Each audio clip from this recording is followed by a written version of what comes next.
think how ironic that Whoopi Goldberg and Joy Behar and the rest of the ladies on The View spend their time calling Republicans the conspiracy theorists, but they have been wrong about everything they have said over the last couple of years. They really don't like this woman. She's a good communicator. And so Joy Behar just offered her analysis on why Leavitt was picked for the role. I am stating facts that your colleagues have stated in the past. Okay, now, I'm as sorry, for this guys. debate, We're going to come back out to the panel. Caroline, thank you very much for your time. These women are completely out of touch with reality. And you're right, ABC should wake up. That were really, really good for the American people. And so I agree with voters that sometimes President Trump's rhetoric wasn't always helpful to the cause. The most divisive and disgusting speech that any president, certainly in my lifetime, has ever given. He essentially waged war on half of the country by saying that we are all a to democracy because we believe in putting America first. Elon Musk is a special government employee, as I have told you before. He serves as a senior advisor to the president, if you will, within the executive office of the president. Doge has people that, again, are onboarding as political appointees at every respective agency. So oftentimes we were dealt with defending some of the things that he had said or done, and it made it difficult because we were pushing forth policies. As of today, the Senate has already confirmed 18 cabinet-level nominees, which is more than at this point under the Obama administration in 2009, and more than double the pace of the Biden administration in 2021. It's not radical to want to put your country and your own people first. It's not radical to want to have a strong border, a strong military, and to unleash the might of your own economy, not economies around the world. Recently marking 67 million monthly active users. It's a lot of users. If you're watching right now and interested in sitting in this seat, you can apply whitehouse.gov/new media.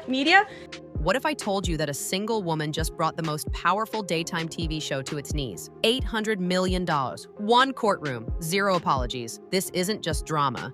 It's a reckoning. It was the moment nobody saw coming. Karoline Leavitt didn't just walk into a legal battle, she walked straight into history. After months of courtroom drama, viral media explosions, and desperate PR spin by ABC, Leavitt pulled off the unthinkable. She secured an $800 million victory against The View. This wasn't just a lawsuit, it was a cultural earthquake. The platform has always been a place for independent creators to share their authentic opinions, and they have always included President Trump, in contrast to the way he was censored by other platforms in years past. Whoopi Goldberg, Joy Behar, and Sunny Hostin, the towering figures of daytime television, suddenly found themselves exposed, humiliated, and financially crippled. For years, they'd mocked conservatives from their plush seats, operating under the belief that no one could touch them. But Karoline didn't flinch. She stared down the so-called untouchables, and she won. This wasn't just about money, it was about making a statement. The era of one-sided media ambushes without consequence was over. Legacy media wasn't bulletproof anymore, and Karoline Leavitt had just pulled the trigger heard around the world.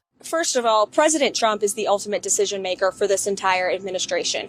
Elon Musk, just like everybody else across the federal government, works at the direction of President Trump. It began innocently enough, or so it seemed. Karoline Leavitt appeared on The View, ready to discuss serious topics such as national defense and civic engagement. But the host had a very different agenda. Joy Behar wasted no time, lobbing a sarcastic insult suggesting Leavitt wasn't chosen for her intellect, but because Trump saw her as a 10. The audience didn't laugh with her. They laughed at her. Then Sunny Hostin piled on, dismissing Karoline as nothing more than a poster child for privilege. Finally, Whoopi Goldberg sealed the ambush, sneering that if it weren't for wokeness, Karoline wouldn't even have a job. She said, you don't want to do this. I have the keys to the car, let's go. And my excuse was, I don't want to embarrass this person because, we sent all these invitations out and you don't want to leave them looking bad. The plan was clear. Humiliate, belittle, and dismiss. But while the co-hosts smirked on air, Karoline stayed calm, and she remembered every word. What they thought was another throwaway segment became the very evidence that would destroy them in court. When the attack unfolded live on television, the world expected the usual response.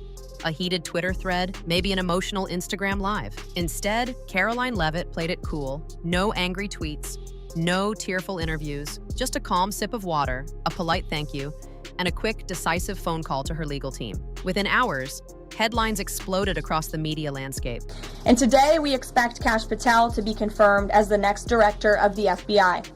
We are proud to announce that the president will host his first official cabinet meeting here at the White House next Wednesday, February 26th. Karoline Leavitt sues The View for $800 million. ABC executives scrambled to contain the fallout. What the hosts failed to realize is that Karoline had turned their ambush into evidence. She didn't just react emotionally, but she weaponized their own words against them. In that moment, she flipped the script. She wasn't their victim, she was their reckoning. Her decision to proceed legally rather than emotionally turned a moment of public humiliation into a monumental legal triumph. The media has long thrived on the idea of plausible deniability, that harsh words can be written off as just jokes or harmless banter. If you listen to those words, those are from Democrat Party leaders who are allegedly still beloved by Democrat voters today. And they were promising the American people the very same things that President Trump promised the American people, won the election on, and now is actually delivering on. But Karoline's legal team knew better. They produced damning evidence.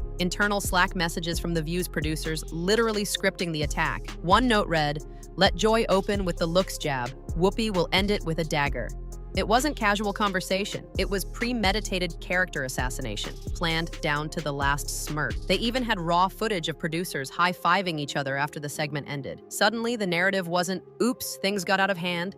It was caught red-handed. In court, these receipts weren't just persuasive, they were devastating. Jurors, journalists, and even the public saw it for what it was. You know, and the older I get, the happier I am. And so just in case, and I'm directing this to folks who may want to write me on the internet. A takedown mission orchestrated in broad daylight. The View wasn't defending free speech anymore. They were caught staging a public execution. When the lawsuit was filed, the reaction inside ABC wasn't swift. It was volcanic. Top advertisers bolted within hours, terrified of being associated with a looming $800 million scandal. Executives held emergency meetings at all hours. Crisis PR teams pulled 72-hour shifts. Internally, debates raged. Could they salvage The View? Should they shut it down entirely? A leaked memo said it all. I think other people seem to sparkle when they're in love. And I like to see that. But for me, it's like I sparkle when I'm not in love. We underestimated this guest. We underestimated this lawsuit. The brand that had once symbolized cozy daytime chatter now symbolized toxicity, liability, and humiliation. Insiders described the atmosphere as funeral-like. Staffers were dodging reporters. Producers were canceling scheduled interviews. Behind the polished smiles and makeup chairs, the empire was crumbling. All because one woman refused to play the media's game and demanded they answer for it. Publicly, the hosts of The View maintained a brave face, but behind the scenes, the unraveling was immediate. The mother that I knew was vastly different from the mother that she was because of, she had a nervous breakdown. Whoopi Goldberg, normally a fortress of bravado, allegedly reached out to mutual contacts begging for a private conversation with Karoline. Joy Behar, usually fearless, personally called Karoline's legal team, suggesting a quiet settlement, even floating the idea of a public apology. Sunny Hostin, an actual lawyer, realized the legal stakes quicker than anyone. She reportedly panicked, sought separate legal counsel, and tried to get herself removed from the lawsuit altogether. For years, they had enjoyed the privilege of being the ones asking the uncomfortable questions. Now they were the ones desperate for mercy. And Karoline? She didn't blink. She had the receipts, she had the momentum, and she wasn't about to let up. When the courtroom doors opened, it felt less like a trial and more like a national spectacle. Cameras flashed, crowds surged, commentators referred to it as the trial of the decade. Karoline walked in like a force of nature, calm, composed, unshakable. Across the aisle, the hosts looked broken. Whoopi hid behind dark glasses. Joy Behar sat stiff and gray-faced. Sunny Hostin clutched papers with trembling hands. Then Karoline's legal team rolled out the evidence, the raw footage, the Slack messages, the off-air producer chatter. One document projected across the courtroom read, "Karoline's the target today." Gasps filled the room. Jurors visibly reacted, one covering her mouth in shock. The case wasn't complicated anymore. It was obvious. The View didn't accidentally hurt Karoline Leavitt. They targeted her, and now they were about to pay the price. When the jury returned, the entire media world held its breath in anticipation. Regarding defamation, they found The View and ABC liable. Damages, $800 million. The gasp that rippled through the courtroom echoed across the internet within seconds. TikTok flooded with reaction videos. YouTube exploded with live stream breakdowns. Hashtags like Karoline wins and The View on trial trended worldwide. Even mainstream journalists who once ignored or mocked Leavitt now had to acknowledge the scale of her victory. And Karoline? No gloating, no grandstanding. Just a simple thank you to her team, a graceful nod to the cameras, and a walk out the door. As the woman who had just rewritten the rules of modern media, The View wasn't just bruised, it was shattered. The morning after the verdict, ABC woke up to a nightmare. Top advertisers yanked contracts, PR departments drowned in crises, legal teams scrambled to limit fallout, executives debated desperate measures. Should The View be rebranded?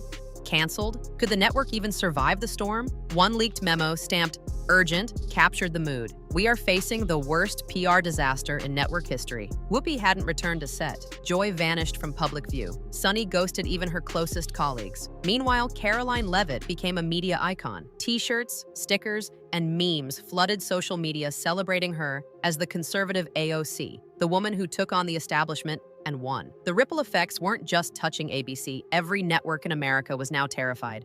The era of consequence-free media had come to an end. Karoline's victory wasn't just about her. It was a message to every media outlet, every smug host, and every network executive who thought they could destroy reputations without consequence. From now on, words would carry weight, real legal, financial, and cultural consequences. Producers began rewriting guest guidelines. Legal departments rushed to retrain on-air talent. Media insiders whispered about the Leavitt effect, a future where every word, every smirk, and every scripted joke could end in a courtroom. Karoline Leavitt didn't just beat The View.